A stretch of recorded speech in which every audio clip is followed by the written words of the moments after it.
காலையில் எந்திரிச்சு டீ போட்டு கொடுக்குறதுலேருந்து நைட்டு பெட்ஷீட்டை சரி பண்ணி கொடுக்குற வரை எல்லா வேலையுமே நம்ம பார்க்க தான் செய்கிறோம். அதுவே ஒரு ஆணாக இருந்தால் டெய்லியும் ஓடிட்டே தான் இருக்கார். மாதம் மாதம் 1ஆம் தேதி ஆயிடுச்சு அப்படின்னா ஊருக்கு பைசா அனுப்பி கொடுக்கணும். மனைவி மக்கள் இருக்காங்க, தாய் தந்தை இருக்காங்க.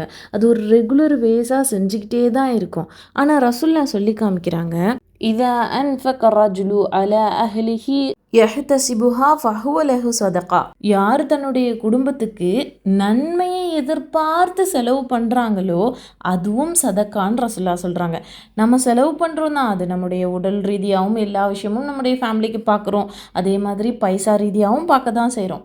ஆனால் அது ஒரு ரெகுலர் பேஸாக தான் நம்ம பண்ணிக்கிட்டு இருக்கோமே தவிர, அதை நான் செஞ்சேன்னா இது எனக்கு அல்லாஹ் கடமையாக்கின ஒரு விஷயம், இதை நான் செஞ்சேன் அப்படின்னா அது எனக்கு அல்லாஹ் சதக்கா தர்றான், அது நான் சதக்கா கொடுத்த நன்மையாக்கி தர்றான், அல்லாஹ் இடத்துலேருந்து எனக்கு நன்மை அது கிடைக்குதுன்னு நாம் நினச்சி செய்கிறோமான்னா பல நேரங்களில் இல்லைன்றது தான் உண்மை.